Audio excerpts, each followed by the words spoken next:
हरे कृष्णा राधे राधे। आपका स्वागत है आपके अपने चैनल राधा कृष्ण लीला में। आज हम आपको बताएंगे मार्गशीर्ष मास कथा अध्याय 2। यह वार्ता सुनकर श्री ब्रह्मा जी भगवान विष्णु से कहने लगे, हे देवेश, हे केशव, आपने विष्णु प्राप्ति का कारण मार्गशीर्ष मास का विधि पूर्वक सेवन करने को कहा, सो हे देवेश, उसकी विधि क्या है?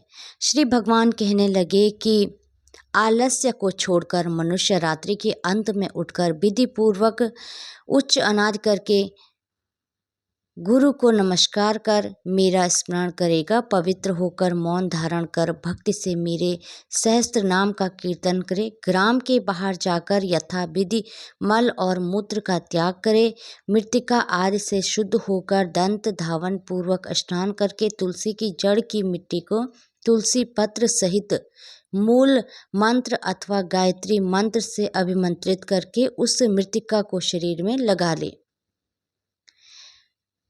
स्नान करे और उसके अंदर नाक को दबाकर अघ संत्र मंत्र को पढ़े। स्नान के लिए तालाब, कुआं या बावड़ी आदि का जल श्रेष्ठ माना गया है। पहले जो मूल मंत्र कहा गया है वह भगवान का अष्टाक्षर मंत्र ओम नमो नारायण है।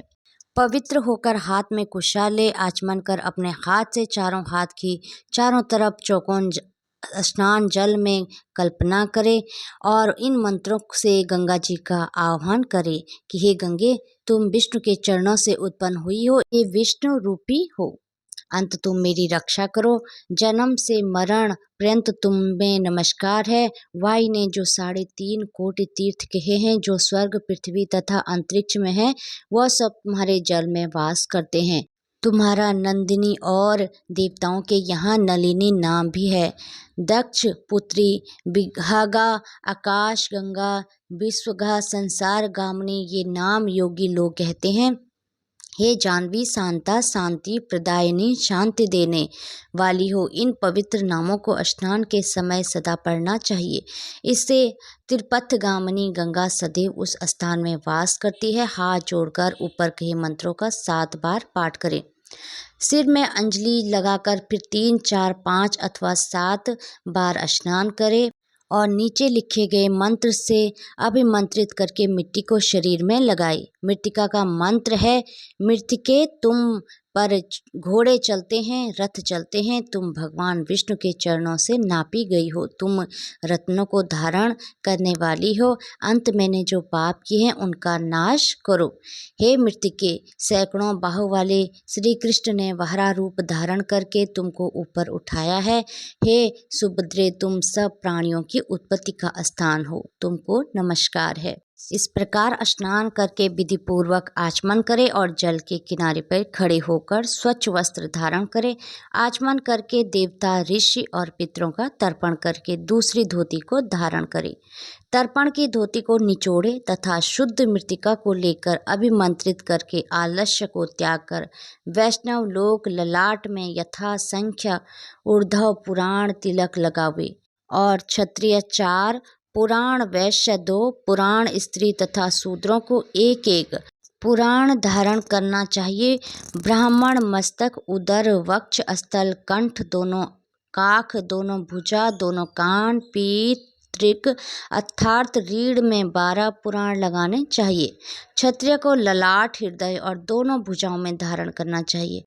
वैश्यों को ललाट अथवा हृदय में तथा स्त्री और शूद्रों को केवल ललाट में ही धारण करना चाहिए तथा ललाट में केशव का और उदर में नारायण का ध्यान करें।